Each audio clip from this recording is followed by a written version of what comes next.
В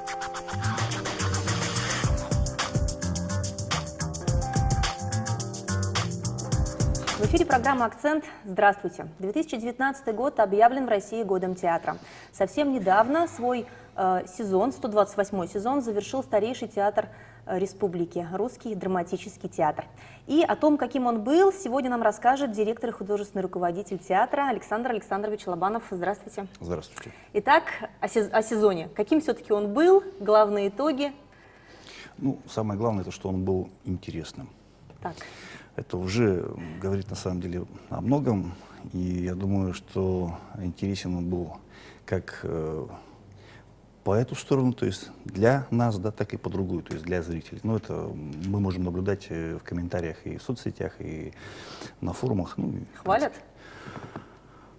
Ну, по большей части, это слава богу, на самом деле. Конечно, есть у нас и в этом сезоне спорные постановки, ну, не без этого. Даже, наверное, какой-то плюс в том, что есть материал, о котором можно поговорить. То есть разные есть материалы. за, есть против, конечно. Вот. В общем, конечно же, сезон был насыщенным, как на поездки, как на постановки, как на какие-то истории внутри театра. Ну, это хорошо. Так, начнем с поездок. Это самое главное, театр живет. Давайте начнем с поездок. Хорошо. Так, поездки. Куда театр ездил в этом сезоне? Ну, первая наша поездка была осуществлена благодаря поддержке Федерального центра по поддержке гастрольной деятельности. Так получилось, что у нас были двусторонние гастроли. Мы съездили в Благовещенск, а амурская драма приехала к нам и работала у нас на площадке. Это было прямо в начале осени? Это было в сентябре месяце. Все это длилось порядка 2 недель. И самое для нас просто большая оценка — это именно результат и амурской драмы, и непосредственно наш. Как Благовещенск принимал? Ой, очень хорошо. Зрители самое как-то, ну, вот театр всегда работает для зрителя. И очень здорово, что на момент как раз нашего приезда был фестиваль «Амурская осень». И порядка 200 медийных лиц принимало участие именно в программе этого фестиваля. А вы были вне, получается, этого фестиваля? Мы вообще нет, мы вообще отдельная история, это отдельный наш приезд. Опять же, ну как бы, да, проговаривалось, что будет такой проект, как обменные гастроли, то, что амурская драма приезжает в Якутск, мы приезжаем, соответственно, в Благовещенск. И несмотря на то, что мы попали как раз в самый разгар этого фестиваля, наши залы были полные. И это на детский репертуар, это и на вечерние. То есть репертуар. Вы перетянули публику из московских театров? Фактически так, да. И оценку, конечно же, мы даем очень хорошую, как мы сами себе уже, ну, проанализировав все, и мнение зрителя, и сам организационный процесс, да, гастроли. Я думаю, что это довольно-таки, скажем так, хороший опыт, и в дальнейшем мы постараемся только его приумножать, улучшать этот результат, да. Ну, посмотрим. Какие спектакли вы там показывали? Ну, естественно, что когда театр уезжает, мы хотим показать самые наилучшие наши постановки, и этот выезд был не исключение. Это «Два берега одной победы», это «Очи черные», это комедии «Тетки», «Голодранцы и аристократы». Естественно, не обошлось без «Капитанской дочки». Ну и детский репертуар, «Бременские музыканты» и «Алиса». Я знаю, вы принимали театральный марафон здесь у нас, и потом поехали в Читу. Да, да, к нам приехали как раз ребята из Чукотского автономного округа. Это знаменитый и легендарный ансамбль «Эргерон». Они передали нам эстафету театрального марафона, а мы, в свою очередь, уже повезли в Читу и передавали уже на сцене читинской драмы. Что там у нас получается? Театр кукол, да. Лукоморье, или как его я все время забываю, они как-то вот таким названием, каким-то детским, красивым, интересным называются. Я все время почему-то... А в Чите как вас принимали? Все-таки тоже такой город? Вы знаете, вот город действительно очень такой однозначно, неоднозначный, своеобразный, да. Ну, надо все равно отметить то, что даже вот такой, как вот сейчас термин есть такой, да, суровые люди, да, суровые, вот как вот в Челябинске, да, а тут суровые читинские. Ну, видать, буква Ч, она как-то вот, я не знаю, почему, но происходит, да, действительно какой-то суровый народ, какие-то вот все в сером, все. Люди, которые какое-то движение производят вот именно в этом городе, их видно сразу. Они отличаются и по одежде, они отличаются и в разговоре, да. Но мы думали, не дай бог со зрителем вот что-то подобное тоже там. Нет. А оказался очень такой довольно-таки хороший зритель, восприимчивый, радушный. И надо отдать должное на тот период, на который мы фактически захватили сцену читинской драмы, все-таки мы довольно-таки нашли общий язык со зрителем. Тоже аншлаги были? Полностью. Причем на все спектакли, опять же. И это, конечно, не может не радовать. Опять же, мы показали одни из лучших наших спектаклей, и надо отдать должное. Ну, опять «Два берега», опять «Капитанская дочка». Вот. Но надо отдать должное, то, что все-таки зрители, когда вот хороший материал, хорошо поставленный, с хорошей постановочной командой, все-таки она везде принимается очень хорошо.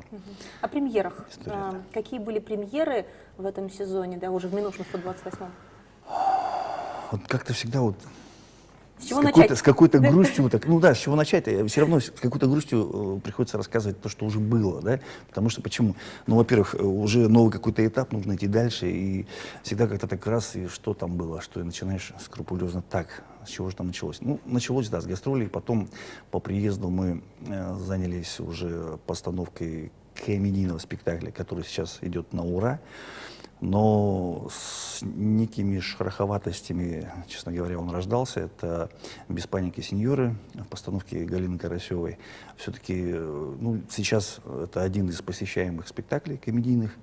Вот. И надо отдать должное, конечно, актерам. Они очень огромную работу провели. Уже даже на зрителя они его как-то еще дорабатывали, как-то вот проверяли какие-то моменты, репризы и так далее. Ну, в итоге сейчас это уже состоялся довольно-таки хороший спектакль. Кстати, мы его вывозим в нашей программе на гастроли в Магадан.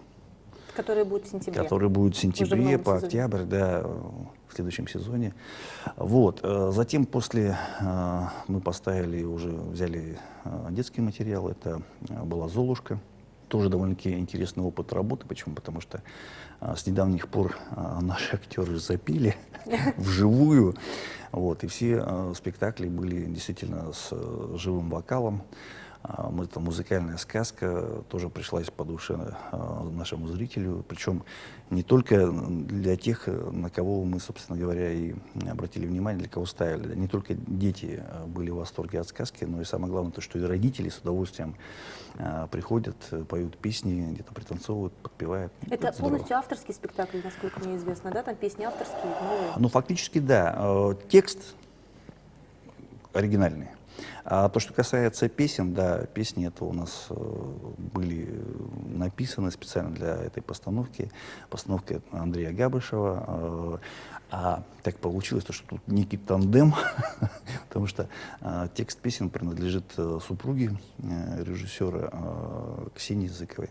Актрисы вашего театра. Которая с недавних пор тоже актриса нашего театра, которая уже завоевала, уже во второй или какой раз, я уж не помню, публику. У нее есть свой зритель, который с удовольствием идет уже на ее спектакли, именно с ее участием. Ну, это хорошо. Еще была постановка «Мертвые души» с Потаповым Сергеем, да. Насколько мне известно. Очень хороший и интересный и самобытный режиссер Сергей Потапов. Все его постановки, они однозначно неоднозначные, да? Они неординарные, они с каким-то взглядом вот своим и не похожим ни на какого другого режиссера. И это здорово, что у нас есть возможность работать именно с Сергеем Потаповым. Это уже вторая постановка. «Дни Турбиных» были до этого? До этого были «Дни Турбиных», да, которая тоже сыскала уже популярность, известность. Кстати, оба спектакля сейчас отправлены как в заявке на фестиваль «Новосибирский транзит», да, который должен состояться в мае 2020 года, в третьей декаде. Ну, посмотрим. Но, насколько мне известно, на один спектакль даже заявка пришла оттуда. Это Ну, правда?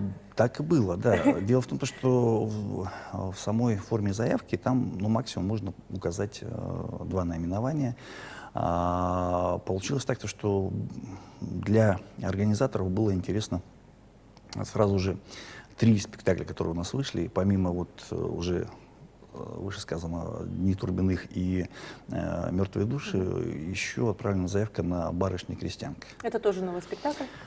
Да, это новый спектакль, который поставлен к 220-летию Александра Сергеевича Пушкина, имя которого мы носим уже не первый десяток лет, да.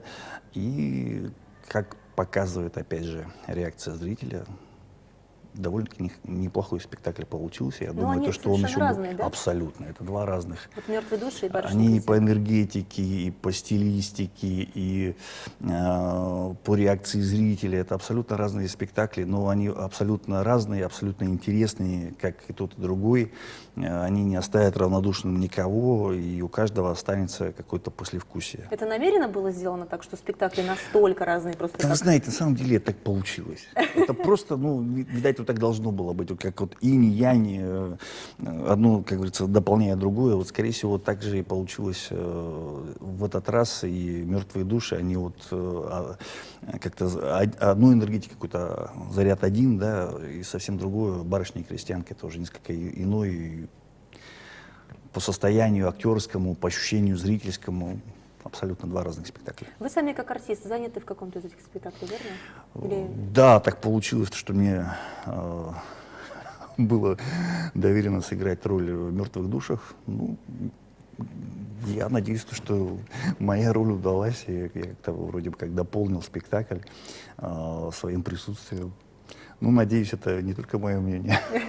Все-таки вот год театра сейчас, был у нас фестиваль «Желанный берег». Какие-то были номинации и победы вот в вашем театре? Ой, да, очень радует на самом деле, когда свои вот фестивали, да, они все-таки вот есть, помимо того, что номинанты, но есть и номинированные конкретно уже лауреаты фестиваля. Это здорово. И это уже из фестиваля в фестиваль такая вот история. Очень приятная. Вот. И да, здесь мы получили лучшая женская роль 2-го плана, лучшая мужская роль 2-го плана, лучший детский спектакль. Это была «Золушка»? Это Или... была «Алиса». Так, «Алиса», это у нас премьера, получается, еще Да, того сезона. да. Ну, мы просто, естественно, перед тем, как отправлять что-то на номинирование, естественно, был художественный совет, было общее решение, там тот или иной спектакль, та или иная работа. Ну, в результате вот так. Впереди у нас новый сезон, какие-то будут поездки, вот в Магадан, да, ожидается. В рамках какой программы это происходит, когда это точно будет? В сентябре 18 числа мы должны будем вылететь в Магадан. Все это происходит, естественно, при поддержке Федерального фонда по гастрольной деятельности. Это обменные, получается, тоже гастроли, да? Ну, в этот раз должны были быть обменные, но вот буквально информация последних дней, то, что, к сожалению, к нам Магаданский театр прилететь не сможет, там финансовые кое-какие вопросы. Скажем так, у них недостаточное финансирование, чтобы приехать к нам. И они, насколько мне известно, должны вот в этот момент поехать в Хабаровск. Но что касается нас, мы в полной степени, да, как должны были, мы готовы. И мы едем на 2 недели, то есть вплоть до 3 октября мы будем находиться в Магадане. И, естественно, это уже аплодированная программа будет. Это те же «Два берега одной победы», это «Капитанская дочка», это «Тетки». Единственное, что здесь у нас добавляется «Без паники, сеньоры». Это «Очи черные». И это «Барышня крестьянка». А «Мертвые души» и «Дни Турбиных» не поедут? Ну, понимаете, тут... Повести все невозможно, все, да? мы бы хотели бы вообще весь репертуар взять и повести, но здесь еще есть, конечно, определенные нюансы. Это связано и с выездными, то есть декорации специально, которые готовы для выезда. А декорации да, едут они как, на самолете? Нет, это фура идет.